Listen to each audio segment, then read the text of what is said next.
If you owned a mobile phone in the early 2000s, chances are it had a blue logo, zero internet connection, and could survive being dropped down a flight of concrete stairs.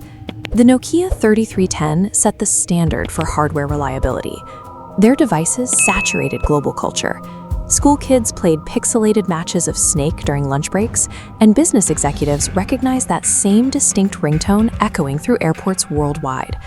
By 2007, the numbers reached their peak. Looking at this chart of the global smartphone market from that year, Nokia captured a full 50.8% share.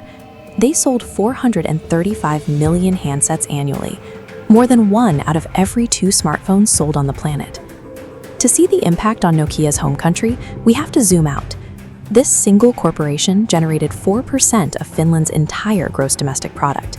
They employed thousands, drove 21% of national exports, and dominated the Helsinki Stock Exchange. Failure appeared mathematically impossible for a titan so deeply entrenched in a developed nation's economy. Then came January 9, 2007. Steve Jobs walked onto a stage in San Francisco, holding a sleek, rectangular slab of glass.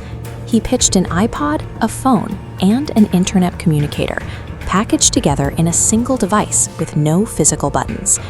Executives at Nokia's headquarters in Espoo watched the presentation and laughed.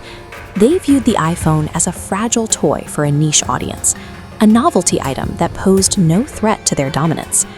But this line graph tracking Nokia's market share tells a different story over the next 6 years. From that high plateau in 2007, the company experienced a continuous cliff dive, bottoming out at 3% by 2013. To stop the bleeding, Nokia sold its entire mobile handset division to Microsoft for $7.2 billion. The acquisition failed so completely that Microsoft later wrote off the entire purchase as a total loss. A company that controlled half the globe lost its supremacy in 72 months. We have to look at how an empire with infinite resources effectively committed corporate suicide. The initial misdiagnosis happened because Nokia's leadership evaluated Apple's new device using obsolete engineering metrics.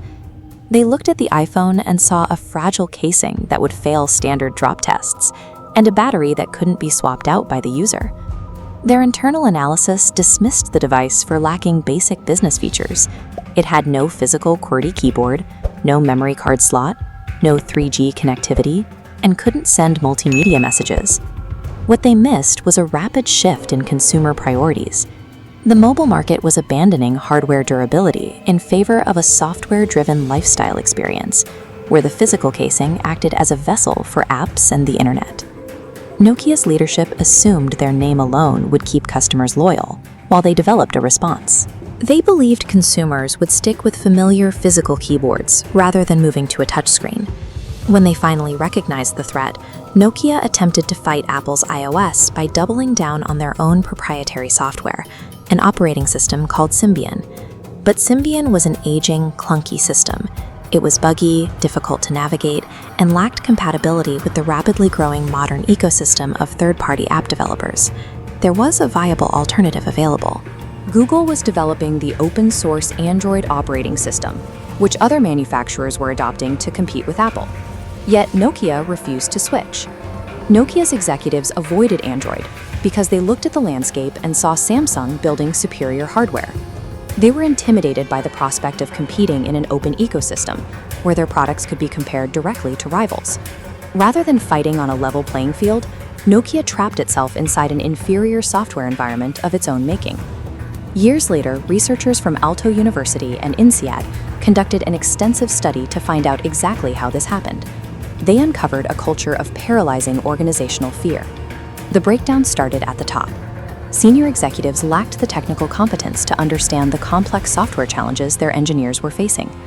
They ignored these realities and demanded that middle management meet impossible quarterly targets. This created a toxic environment lower down the ladder. Middle managers found themselves trapped between unrealistic demands and technical constraints. They became terrified of looking weak or losing their jobs. To protect themselves, middle management began feeding overly optimistic reports to the executives. They intentionally hid the fact that the Symbian operating system was broken and unable to compete with Apple software. At Apple, by contrast, the top management tier consisted largely of engineers who understood technical limitations and could align corporate goals with actual software capabilities. Nokia had the research funding and the talented developers. They failed because of a psychological breakdown where nobody felt safe enough to tell the truth. This internal toxicity stalled decision-making and created a paralyzed bureaucracy. Over the course of 5 years, shareholders forced out the CEO twice, resulting in constant structural chaos. The final gamble fell to a new CEO, former Microsoft executive Stephen Elop. Looking for a lifeline, Elop abandoned Symbian to align Nokia exclusively with Microsoft's struggling Windows Phone ecosystem. The transition failed. Paired with confusing branding strategies and poor distribution methods, Nokia alienated a consumer base that was already moving to easily recognizable flagship lines like the Galaxy and the iPhone. The compounding internal fractures broke the company's back. Out of options and hemorrhaging cash, Nokia signed the final deal in 2013, liquidating their entire handset division. However, Nokia the corporation survived. They pivoted away from consumer devices, focusing instead on network infrastructure, mapping software, and licensing their billions of dollars in early mobile patents. This tactic aligns with their long history of reinvention. Decades before they built mobile phones, Nokia operated as a paper mill and later manufactured rubber boots and tires. Nokia's capital reserves and R&D budget dwarfed many of their rivals. Internal dysfunction dismantled the company. Decades of success built an environment of complacency, and leadership eventually created a culture where fear suppressed the truth. They serve as a reminder. The moment a company begins prioritizing the protection of its own bureaucracy over the perfection of its product, the empire is already dead.